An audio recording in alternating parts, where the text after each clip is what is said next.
ఈ preservatives add చేస్తున్నారు sir.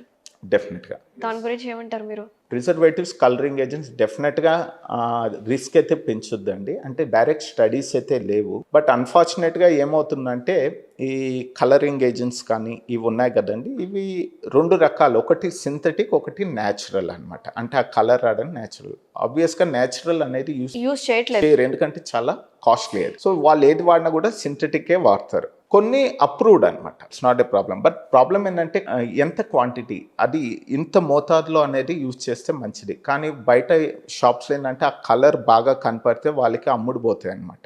So దానివల్ల ఒక ఇది అనేది లేదు, చాలా ఎక్కువ యూజ్ చేస్తారు. సో ఇదంతా ఇండైరెక్ట్గా ఏంటంటే రిస్క్ అనేది పెరుగుతుంది. ఈ రోజుల్లో ఫ్రూట్స్ కూడా హైబ్రిడ్ ఫ్రూట్స్ వచ్చేస్తున్నాయి సార్. అవును. ఎక్కడ చూసినా ఈ హైబ్రిడైజ్డ్ ఫ్రూట్స్ ఇవే అందుబాటులో ఉన్నాయి. అవి తీసుకోవడం వల్ల మనకి ప్రాపర్ న్యూట్రియంట్స్ వస్తాయా?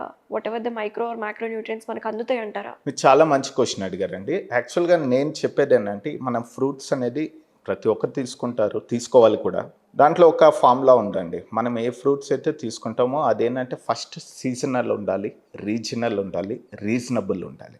ఓకే, ఫస్ట్ రీజనల్ చూసుకున్నాం. రీజనల్ అంటే మన స్టేట్లో కానీ మన ఏరియాస్లో ఏదైతే దొరుకుతుందో అయ్యే కన్స్యూమ్ చేయాలి. As simple at regional. Okay.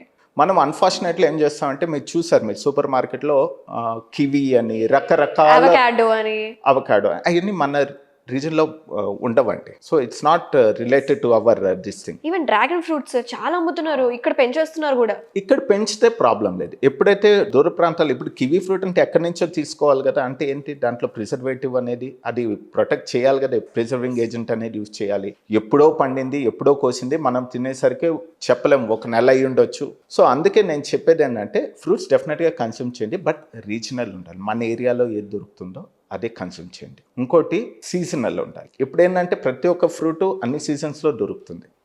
ఇప్పుడు గ్రేప్స్కి ఒక సీజన్ అనేది ఉంటుంది, కొన్ని ఫ్రూట్స్కి ఒక సీజన్. బట్ ఆ సీజన్లో కాదు అయినా మనకి దొరుకుతున్నాయంటే ఏంటి, అది ఎక్కడి నుంచో వాళ్ళు తీసుకొస్తేనే కదా దొరికేది. సో అది అందరికీ తెలుసు, మన అందరికి తెలుసు ఏ సీజన్లో ఏ ఫ్రూట్స్ వస్తారో మన అందరికీ తెలుసు.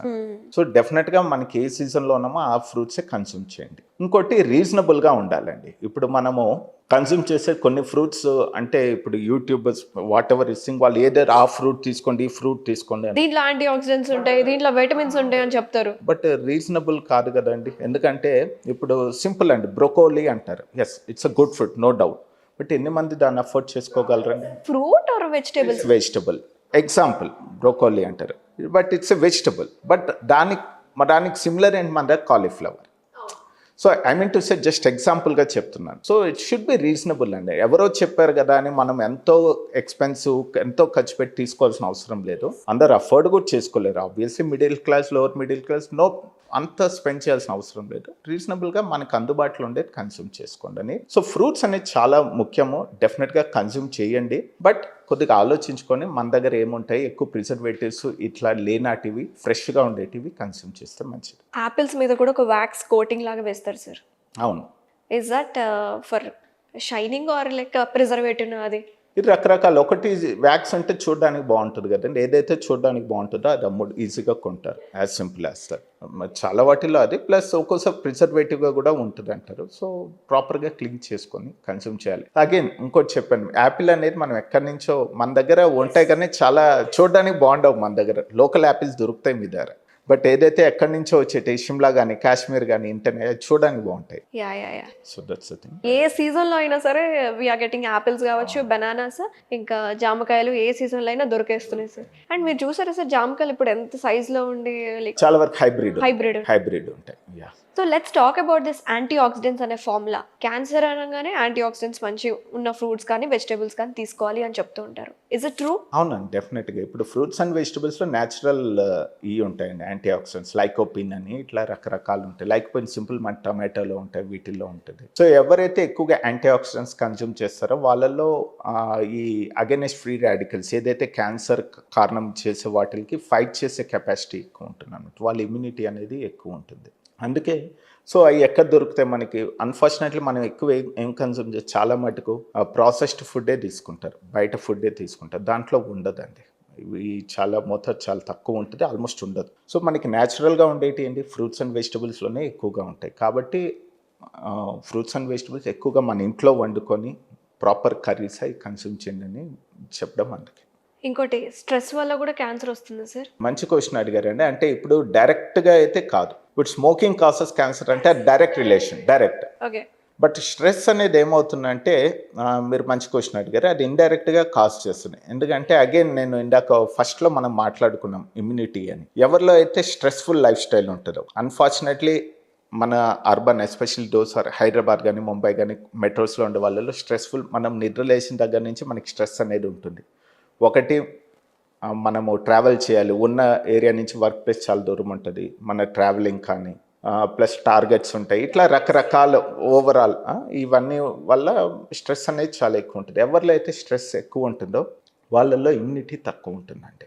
ఎందుకంటే ఆ కార్టిసోల్ లెవెల్స్ అనేది పెరుగుద్ది. స్ట్రెస్ ఎవరిలో అయితే ఎక్కువ ఉంటుందో కార్టిసోల్ లెవెల్స్ ఎక్కువ ఉంటుంది, ఎవరిలో అయితే కార్టిసోల్ లెవెల్స్ ఎక్కువ ఉంటుందో వాళ్ళ ఇమ్యూనిటీ తక్కువ ఉంటుంది. సో ఆ విధంగా ఇండైరెక్ట్గా స్ట్రెస్ఫుల్ లైఫ్ ఉండే వాళ్ళకి క్యాన్సర్ వచ్చే రిస్క్ ఎక్కువ ఉంటుంది. అందుకే వన్ ఆఫ్ ద ఇదేంటంటే lead a stress free life style అంటాం అనమాట. స్ట్రెస్ తగ్గించుకోండి, యోగా చేసుకోండి, మెడిటేషన్ చేసుకోండి, వీలున్నంత వరకు స్ట్రెస్ అనేది తగ్గించుకోండి అనేది చెప్తుంటాం. ఓకే. ఇవన్నీ చాలా చాలా సింపుల్ చిన్న చిన్నవే సార్. మనమంతటా మనం చేంజెస్ చేసుకునే థింగ్స్ ఇవన్నీ. స్ట్రెస్ కావచ్చు, ఈ నిద్రలేని సమస్య, insomnia. And I heard that insomnia ఉంటే కూడా క్యాన్సర్కి కారణం అవుతుంది అని. అగైన్ సేమ్ అండి, ఎవరిలో అయితే స్లీప్ అనేది మనకి దేవుడు ఇచ్చిన వరం అండి. మినిమం 7 to 8 hours స్లీప్ అనేది కావాలి. ఎందుకంటే మనం ఎప్పుడైతే నిద్రపోతామో అప్పుడు డీటాక్సిఫికేషన్ అనేది జరుగుతుంది మన బాడీలో. ఓకేనా, ఇమ్యూన్ సెల్స్ అవన్నీ యాక్టివ్ అయ్యేది ఆ టైంలో అనమాట. ఎందుకంటే మనం వేరే ఏం చేయము, మనం రెస్ట్ తీసుకుంటాము. సో ఆ డీటాక్సిఫికేషన్ అనే ప్రక్రియ ఆ టైంలో జరుగుతుంది. ఎవరైతే మంచి sleep 7 to 8 hours proper sleep ఉంటుందో వాళ్ళల్లో ఆబ్వియస్గా ఈ వీటికి మనం అనుకున్నాం ఇమ్యూనిటీ అనేది బాగుంటుంది.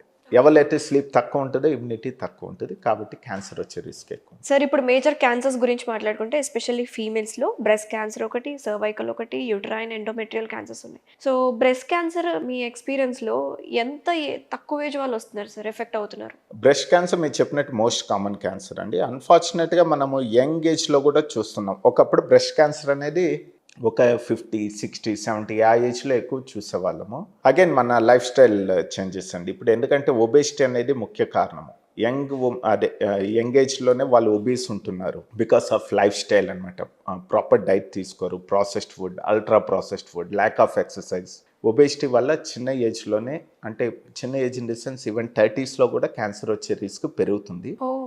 ఇవే కాకుండా కొన్ని మ్యూటేషన్స్ అనేవి ఉంటాయండి, హెరిడిటరీ మ్యూటేషన్స్ అని. ఒక 100 బ్రెస్ట్ క్యాన్సర్లో 5 to 10% ఏంటంటే ఫెమిలియల్గా కొన్ని అబ్నార్మల్ జీన్స్ అనేటివి వస్తాయి వీళ్ళల్లో. దానివల్ల బ్రాకా జీన్ అంటారు అనమాట. అది రావడం వల్ల వాళ్ళకి క్యాన్సర్ వచ్చే రిస్క్ ఎక్కువ ఉంటుంది. యంగ్ ఏజ్లో ఎక్కువ క్యాన్సర్, 30sలో 40sలో వీళ్ళు క్యాన్సర్ డెవలప్ అవుతుంది.